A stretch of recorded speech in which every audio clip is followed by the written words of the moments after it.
There is a lot of chatter going on around using AI in user experience research.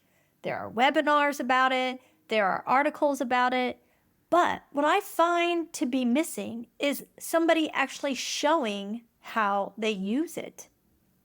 I'm not seeing that. Are you? I thought I would take a moment today. Do you hear that? I have a little bit of thunder happening outside. So it's going to be kind of a crazy little share out today. But they're not really showing you how. I thought I would take a moment today and demonstrate how I am using AI in some of my user experience research.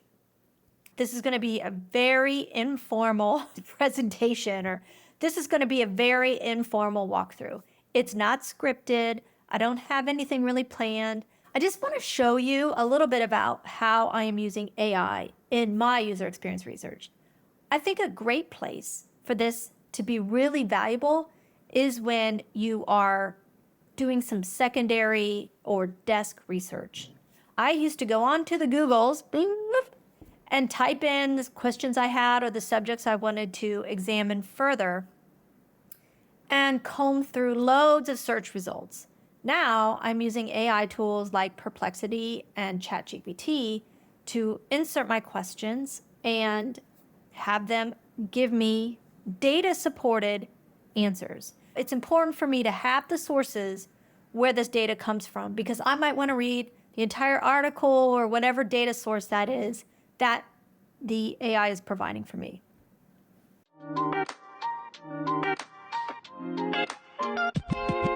As with any research project, you got to come up with a plan. I have just been assigned to an onboarding project. So I started to think about, what questions do I have about onboarding? Now, I work at a financial institution. Onboarding at a financial institution is going to look a bit different than it would if you were joining an organization or a club or joining a platform that sells you things. You're going to be providing different information, probably. As the user, you might have different expectations about how much information you need to provide in order to get started on this thing. With a financial institution, you might actually have to do a little bit more to become a customer of that bank than other instances. As I said, every good research starts with a plan, and I start coming up with the questions I have about my subject. I want to understand onboarding from just a general point of view. What is it like? What are industry trends going on? What are the expectations around onboarding? Then I want to go get a little bit finer and talk about onboarding within a financial institution, like a bank.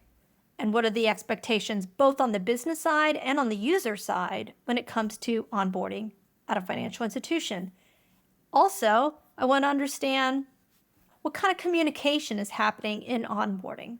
Not everything happens as soon as you log in. Sometimes the business needs to follow up with you as the user to get more information or to nudge you to come back and use their product. So what does that continuous communication or that follow-up look like? Where do they expect it to happen? What do they expect it to say? Those kinds of things. And then finally, I want to understand a little bit more about how onboarding success is measured. What are the KPIs? What are the key metrics that the business is trying to hit to show that their new customers have been successfully onboarded? So I'm going to share with you some of my questions. And what I'm going to do is use these questions. These are my research questions. These are the questions I want answers to understand onboarding a little bit more. I'm going to use these questions as my prompts and type them into the AI tools that I'm going to use so that I can start collecting that information in one place and helping me understand the subject that I need to learn more about. So hopefully that makes sense. I talked about having that plan, right? Well, here are some of the questions I came up with when it comes to onboarding. Started general. Onboarding. How is it defined? I'm probably going to skip that one today. I think that this could be a little bit more interesting, and curious to see what actually the outcomes are if I start with some of the other questions. So I'm going to skip how was onboarding defined. We'll find that out later. The first question I'm going to ask my AI tools is, when somebody wants to join a bank or some financial institution, what are the reasons they are joining that bank? I find that to be a pretty interesting question. So that's going to be my first prompt. And let's see where it goes. I'm going to use Perplexity first. What I like about Perplexity is it provides the sources. So if I want to read the entire resource, it's right there. That's why I'm starting with Perplexity. In case any of my stakeholders say, hey, where did you get that information? I want to be able to cite the source. Maybe that's the journalist in me. I don't know. But anyway, we're going to start with Perplexity, and I'm going to put that prompt in and see what happens. First question. Ooh. Copy it and put it into Perplexity. Let's see. When people want to join a bank or a financial institution, what are the main reasons they're doing so? That anything else is my follow-up. Let's take that off right now. Again, when people want to join a bank or a financial institution, what are the main reasons they do so? The reason why I want to know this is, what are the motivations? What are the goals? Why are people joining a bank in the first place? And that is important because understanding a person's goals, motivations, reasons behind the things that they do can help you design an experience. Think about that. And hopefully by asking this question, I'm going to get a little bit of data behind the motivations for people. Let's see what it says.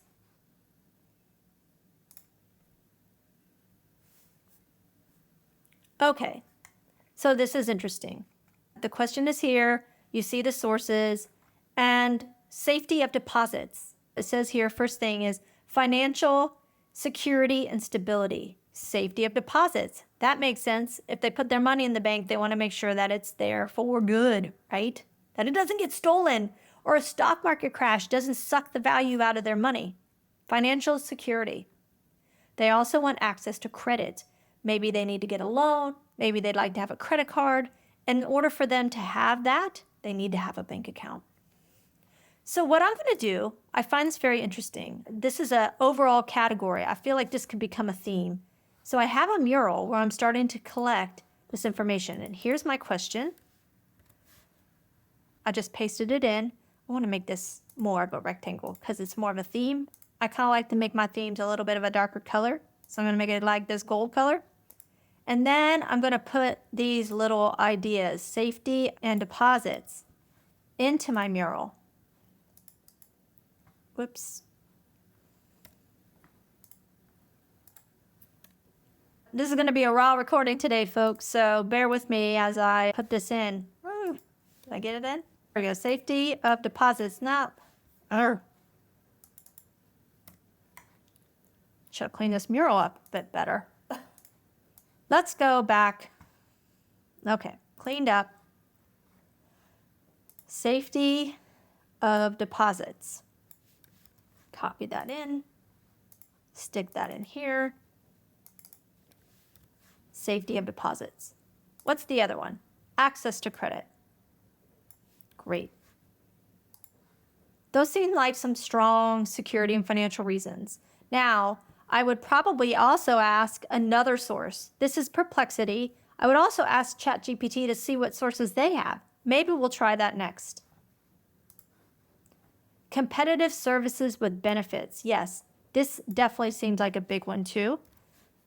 People join a bank because of the lowest fees on, say, loans or credit cards, or they join because of the highest fees on a savings account or a CD. So it makes sense that this could be another theme or reason why people would be joining a bank. I'm going to put that here. Whoops. Let's copy this. X this out. Put it up here since it's another theme. Put that down here. Get it all set up. It looks like we're going to have a couple themes. Woo! What happened? There we go. So again, lower fees with better rates, right? That's another thing. People join for lower fees. I actually think lower fees is its own thing. And I think that better rates is its own theme idea as well. They're separate things. Fees are like, oh, if you have a problem and your check bounces, or if you get like a really low balance, then you might get charged by the bank. Let's say the minimum to have in your savings is $1,000. That might be tough to sustain long term. If you know that's a challenge for you, you might be looking for a bank that doesn't charge you for getting below that balance, or they charge you $10 instead of $25 if that is something you're worried about. So lower fees is different, in my opinion, than better rates. What else do they say? Diverse financial products. So that makes sense. A lot of people want to have all their banking in one place. Makes it simple, right? If the bank has all the things a person needs, a savings account, a checking account, a credit card, a CD, an auto loan, a personal loan, a mortgage, if those are all in one place and the bank offers all the things that the person needs, that's another value to that user, is to have all the things in one spot. So let's put this diverse financial products and throw that into the mural as well. All right, start to see some themes here. I just going to duplicate this because I didn't set up the mural very well because I wasn't really sure where it was going to go. So I'm just duplicating it and combing for some more themes. I don't know if this pop-up is showing on my screen, but what I like is it shows the source of these articles and data points so that if I want to go read the entire article and get more in depth, I have the opportunity to do so. Personalized experience. Yes, this is a big one. I've heard a lot about this in my days of working in a financial institution and in several financial institutions. People want experiences that are personalized to them. So that is definitely a theme I think we're going to hear about and read about throughout this desk research.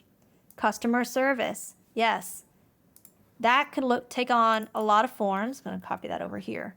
That could take on a lot of forms.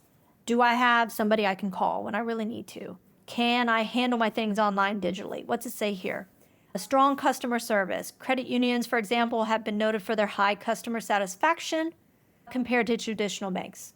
So that's interesting. Also, community focus. That is something that especially resonates with credit union members as well, because a lot of credit unions are community-based, whether it's a location or within a certain type of employment. There's different reasons, a club or interests. I don't know if there's credit unions for club and interests. I'm making that shit up. But credit unions are usually hyper-local or hyper-specific, and they feel a unity within that group. So people who value that a lot could join a credit union. This could be a reason, a motivation behind why somebody would join or become a customer of that bank. So let's put that in there too. What's the next one? Convenient and accessible. Yes, good one. I'm going to duplicate this one over here too. I'm going to do it a couple times, clean it up. So a little pre-planning on my part would have been helpful, but I kind of dropped the ball there. My bad. So the next category is convenience and accessibility. All right. So there's a couple things here. I kind of touched upon this the last time. I would say it's basically, can I get to my money? Or do I have to go into a branch to get my money? Some people really like to go into a bank branch to handle their banking in person and get that stuff done. Some people like to go into a bank branch and have a conversation with somebody who works at the bank to handle their business. I'm not talking about getting cash out. Obviously, you have to go into a bank for that most of the time. Did you know that you could order foreign currency and get it sent to your front door? If you're planning a trip, let's say you're planning a trip to Europe and you need some euros sent to you, you can get those sent to your front door if you give them enough time. But I'm going off on a tangent. Let's get back to this. Bank branches. Some people like to go in and handle their business there. Some people want to do everything online. If I need to transfer money from my savings to checking because I have to pay a big bill coming up. Let's say it's the holiday season, you did some extra shopping, and now you got to get some money over there to help pay those bills. Damn you, Amazon. If you got to transfer the money, some people prefer to go into a bank and do that there, while some people prefer to just go on the computer and boop, boop, boop, send the money over online. So understanding that person's preferences can be selling points of how you would attract people to your bank. What's the next one say? Physical accessibility. It's along the same lines, right? Those people who feel like they love to go into a bank and do their business, they need to be in a bank branch, right? Let's say I work for a credit union. I was a teacher in South Carolina.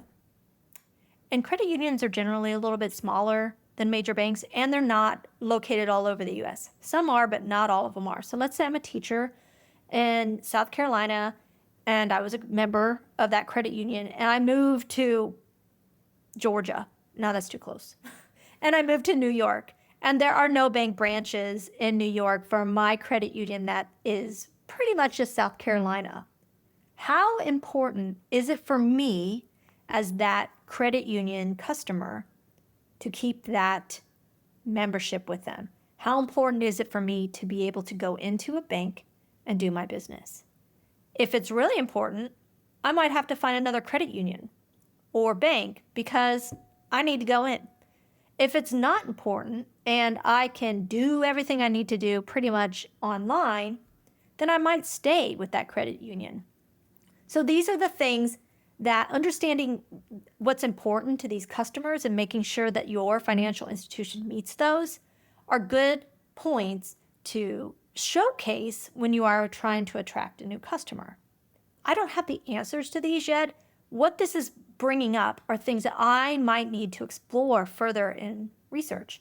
I hadn't really thought about, for example, like, let's see, lower fees. That's pretty obvious, right? I really hadn't thought about like the community focus.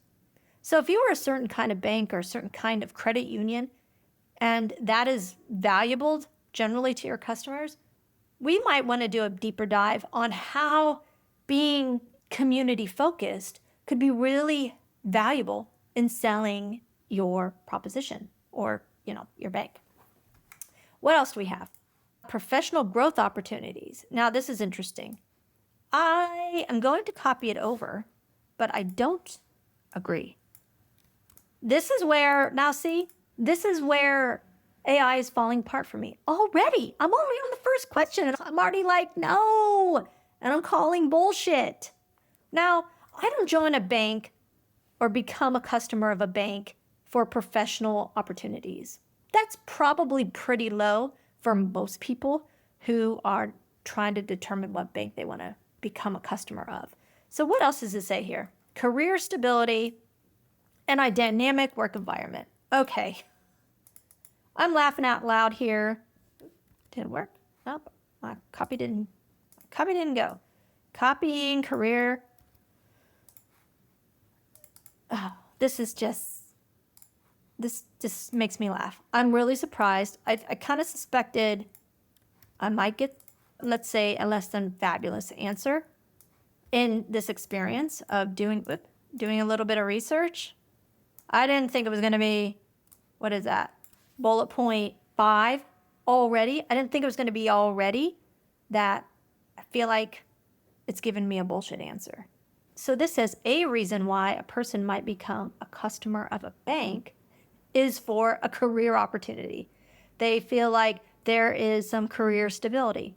That might be true, especially if it's a big bank. Technology jobs tend to be a little bit more on the layoff side right now, so maybe working at a bank is a bit more stable. Dynamic work environment? I don't know about that. Depends on what you mean as dynamic. If you mean like innovative, maybe not. But we're not going to deep dive into that. What I'm trying to show you here is by doing a little bit of secondary desk research, and to be clear, I would copy all of this resources and all this article in a Word doc so that I can go visit it later. I can go and potentially visit the original source. But what I'm doing this is just to get familiar with the subject.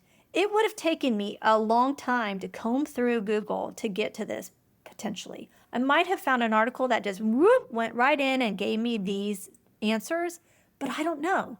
I could have found another bullcrap article that gave me other reasons. But this is combing multiple sources and coming up with some general themes of what's being probably written about when it comes to this topic. So this is how I am using AI in secondary desk research. I'm saving myself time from combing through Google potentially clicking on the wrong resource and having to do this multiple times to collect this much data this quickly. So it's a great starting point, and it's also a great place for me to come up with some additional questions. If I want to do some more research, this has given me some fodder to go out and investigate further. Especially this professional growth and career opportunities. Again, I'm not really buying that. I don't always think that the first answer is really enough. So I like to ask, anything else? I have that as a follow-up question. I can't help it. It's like I'm interviewing this machine. So I'm always like, is there anything else? These are my probing questions. As a UX researcher, I like to ask probing questions to get a little bit deeper, and I'm going to try that with this little machine here. All right, so anything else? Community engagement and support. So for some reason, this must think I'm at a credit union because it's giving me credit union stuff, but maybe not. There are definitely small town banks that they support the local baseball teams and high school sports when they are there with their banner on the side of the field or meeting members of the community. Some members of the community find that really valuable. So maybe you saw Bob the banker at your son's Little League game and he introduced himself and he let you know about this local bank. You felt a connection, so you might go now and check out that bank. That could be a motivation for some people. Financial advantages. See, it's giving me the same. Am I reading the same article? Yeah, it's giving me the same stuff again. I feel like, okay, I guess I have some generic themes that I can start with, but I don't feel like it's super magical or really in depth. You know what? I'm going to do that. I'm going to go over to ChatGPT.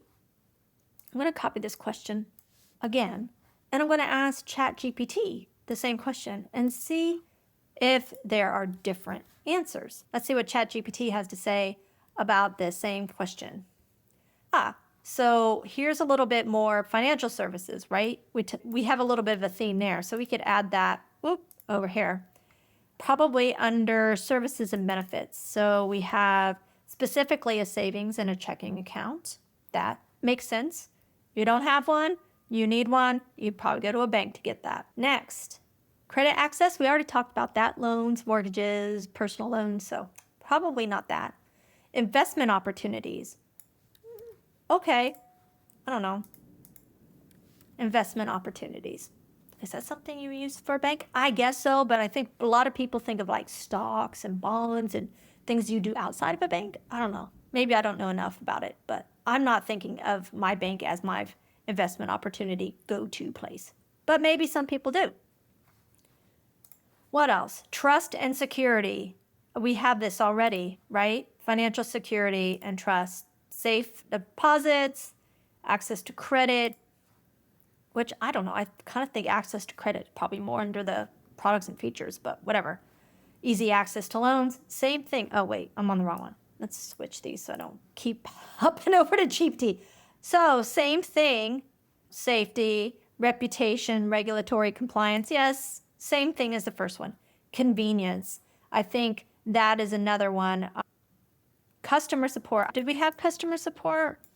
I can't remember. It was customer experience, customer service, community focus. That's under the personalized customer care. Okay. What else? Cost efficiency, low fees. We talked about that. Competitive interest rates. We talked about that too. Recommendations from friends or family. You know, I think that's a good one. Where could that go? I'm going to put a new category here for Rex and knowledge. And I'm going to put it down there. So recommendations from friends and family, reputation in the community. Let me put that there. Friends and family, that's definitely something I have heard people join a bank because their parents joined or they're new to the community and their coworkers are there, so they join that way. Maybe they go online and ask their friends. So that's definitely a place that people go to get ideas of what financial institution they should join. Also knowledge, just ads and familiarity.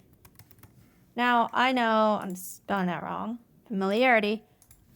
I know that that didn't come up in GPT, but I know that through my research, I know that is a resource for people who want to find out which bank they should join.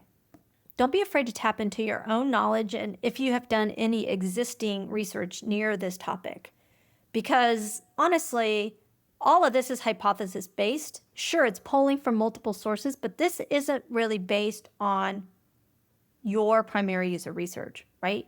This is a starting point. We're pulling from secondary and desk resources to kick us off, to get us started, wrapping our head around what's going on. It's okay if you have some knowledge, or even if it's just a hypothesis, to include it here so that you can remember to include that in your future research.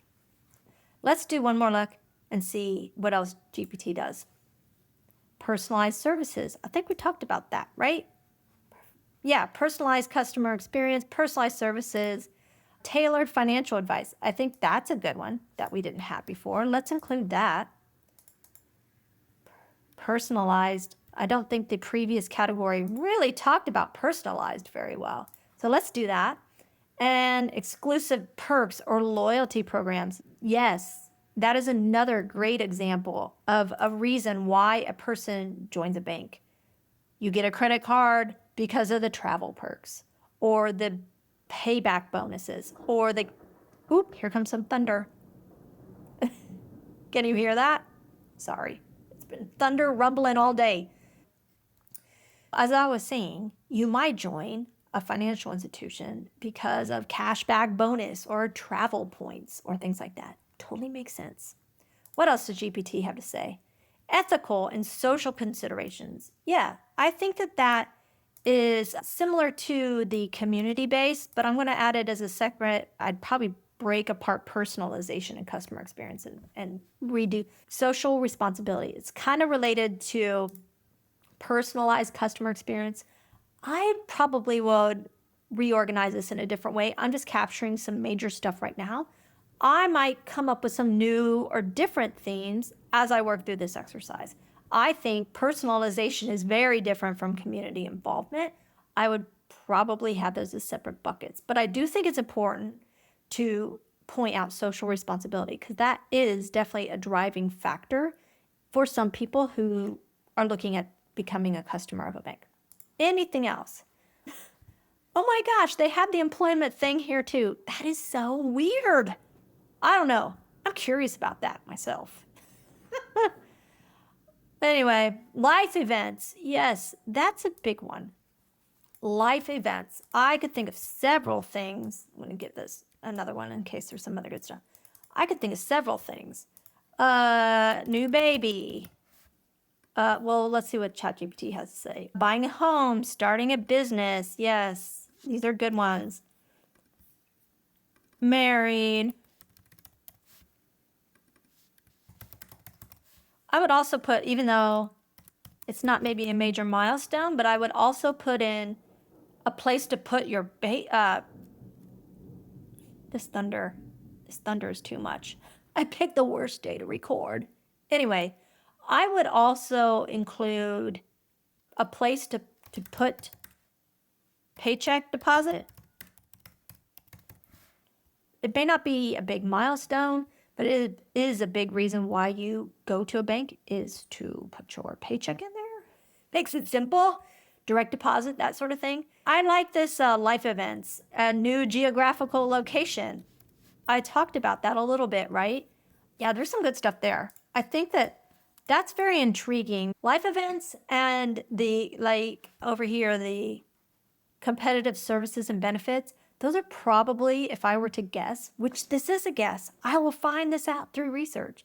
I would probably put money on if I was a betting gal, and I am, but there's nowhere to bet on this, so I'm not. But if I were to guess which of the major reasons why somebody joins a bank, it's because of the financial services that they offer, like low rates, credit card, blah, blah, blah, or that I have some sort of life event and I need to get involved with the bank or a credit card or to get a loan. They kind of overlap a little bit. There's life events like I've just moved to this new place and I've got to get a bank, or I'm having my first job and I need a bank account to put my paycheck in.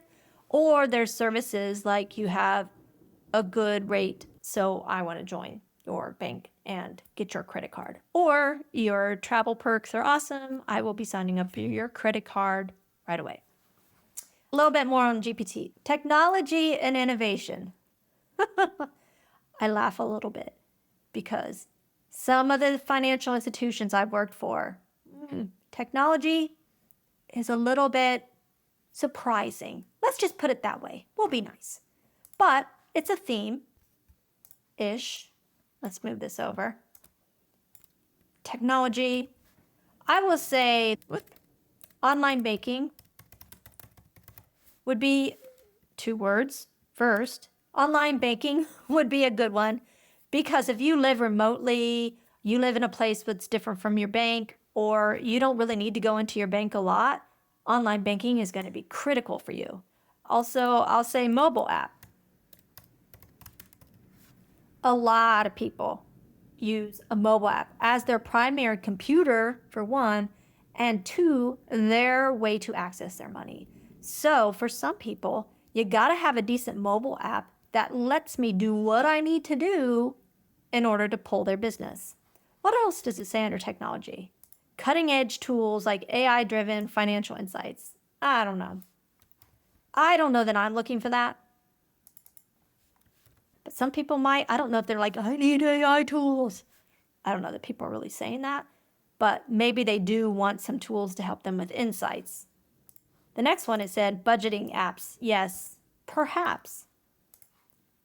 I'm saying perhaps because a lot of people already have apps that are external from their bank to help with budgeting, because these other apps have been more disruptive to fintech and have been more advanced in budgeting tools and things like that than your traditional bank. A lot of other apps have that already covered really well. So I don't know that people are going to a bank to get budgeting tool assistance.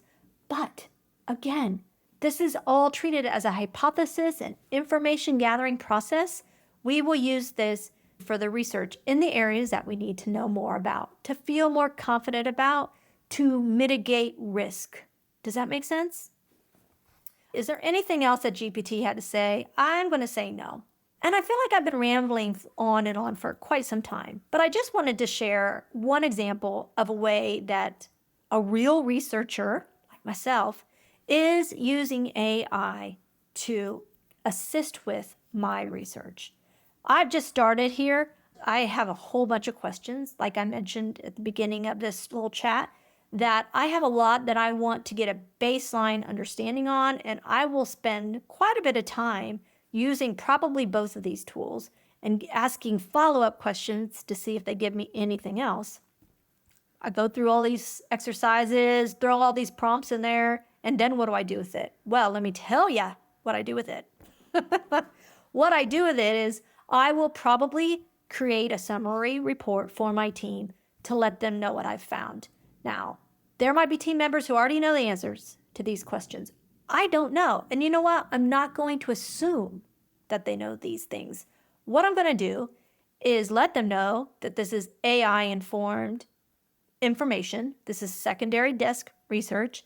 And let's level set on what we know. And let's see where we agree and where we do not agree.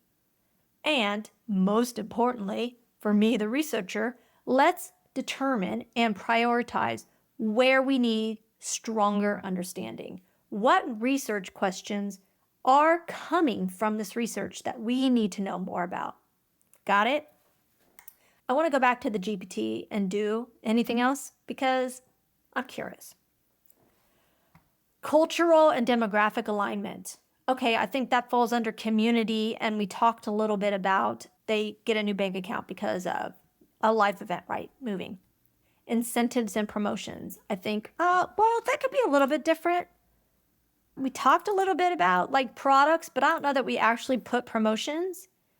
Where was that? Customer service? No, where is it? Checking account, competitive services. So yeah, let's put promotions there because that could be a big one. I do know there are quite a few people who will join a bank and the bank will throw in, let's say, $200 on their behalf, and they'll join the bank for that reason. These promotions could be really valid, and so it might be something we want to get some more understanding around.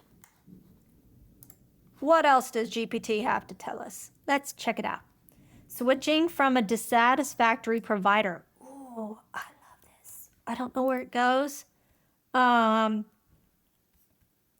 going to put it under here, under technology and innovation. No, because that's not fair. I'm just going to make it its own theme, because I think there's a lot of reasons around this. Low technology. If I could spell technology. Come on, work with me. There we go. Right click. Woo! Right click is saving the world, I'm telling you. Low technology, bad experience. What are some other dissatisfactory, questionable practices? I know that some financial institutions have done some pretty not so nice things and have lost customers that way. It happens. What else did they say? Poor customer service, high fees, or limited services. Let's put limited services, even though I think I put technology, but I think that could be its own thing. It may not be technology tied. For instance, maybe you don't offer a mortgage, but this bank over here not only offers like a kick-ass mortgage rate, but they also have credit card and all the things that you need. You might just mosey over there and give them that bank your business. So that's another good one. What else? Financial education and resources. I think that's a new theme. See, this is why I ask what else? Give me more. Because they spit out like the 10 bullet points and you're like, okay, that's a good start, but what else can you give me? So that's a good one, actually. I'm going to put that in here. And I think budgeting tools, even though we already talked about that a little bit, let's talk about trust in that financial institution, right? You might trust them. So they might be your go-to source to get financial advice because you trust them because your money's already there. So I kind of like that one. I'm going to add that. Workshops, seminars, okay. That could be a good one. Let's add that one, see how it goes. I don't know if a lot of banks are doing this, but it's something that could be explored. What else? Budgeting, credit improvement, savings for specific goals. I think that kind of all falls underneath. And specialized products. I think it's kind of one, but I do like it. Like under the products, personalized. No, I'm getting my products are getting kind of big, but I like it because what I like about this is there are certain circumstances where banks are starting to come to the times and provide services for people who haven't always been in a traditional situation. For example, the gig economy. I think this is a really cool opportunity, and it's something that some banks are starting to explore. Let's say you're an Uber driver and you have a part-time job here and you have a side gig over there. So your paycheck is not super regular and it's coming in from multiple sources. You might have different banking needs. Now, I don't know what those all are, but if you as a bank were trying to attract the gig economy type of customer, there's a whole lot of research and opportunity that you could tap into if you knew how to sell yourself to that customer. Something to think about, huh? Okay, specialized products and services. I like that. Cryptocurrency. Okay, I'm going to put that. It's actually a good one. Maybe that's under technology. I don't know. I don't think so. But offering kind of different types of currency might be important to some people. I do remember when I was conducting research at a previous place, they talked about cryptocurrency and how that was important and a big part of their financial picture. Okay. We're going on and on. Let's wrap this up. Anything else? Support during emergencies. Actually, I think that is a good one. And I'm going to put that under customer support. Personalized customer experience. Because for some people, that's really important. Your family goes on strike. Your house gets burned down in a wildfire. You might have experienced that in the past. And you're looking for a bank who might support you if that ever happens in the future. Let's hope not, but you never know. And so you want a bank maybe that has a reputation for helping out the community in those times of need, and therefore helping you in your time of need. It might be a criteria that's important to you as a customer. Anything else? I'm just looking here. Actually, they gave me a whole bunch more. Community involvement, multi-generational banking. I'm going to put that under the recommendations because that is very common. Where's the recommendations? Here we go. That's really common. My mom was a member of this bank. My dad was a member of this bank. I'm going to be a member of this bank. It's kind of along the same lines as family recommendations, but it's a little stronger than a recommendation. And exclusive membership. Okay, I think we covered a lot. So again, what I would do with this, a summary report for my team. This is what I've learned. I formulated some hypothesis around this. And I think we want to determine where we would like to investigate further. Where will we do more research so that we could potentially target this type of audience? Let's say, for example, you want to target a specific kind of persona. Don't get me started on personas. I got a whole video on how I feel about personas, but I'm going to just use that term right now. Anyway, let's say you wanted to target somebody who is interested in your bank's ties to the community. If those are the kind of people you want to draw into your bank, then you need to sell your bank as that community-focused bank. And you need to portray that message. I would also suggest you portray that message on social media and all the avenues that you can. Meet that person you are trying to attract where they are with your message that pulls them in and wants to join your bank. That's what we're trying to do, right? Let's go back to the original ask, onboarding. What the hell does all this stuff have to do with onboarding? This is weird. I don't know, but it's the beginning of the journey for the customer, right? We are understanding their motivations as to why they are joining a bank in the first place. This could help them through their onboarding journey. Early days, I'm still trying to investigate what's going on with this onboarding thing, but I'm trying to get my head around what is onboarding and really understanding it from a user's point of view. Now, I have a lot of questions I need to explore in the secondary desk research, which is not just user-focused. It's also business-focused.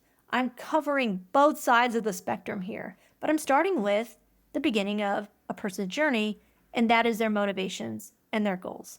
So there you have it. That is how I am using AI, specifically Perplexity and ChatGPT, to do some secondary desk research on understanding onboarding for a financial institution. This was just one question. I have a shit ton of other questions that I need to go through, but I wanted to share my process with you because we always hear a bunch of fluffy stuff that says, I'm using AI on my UX research.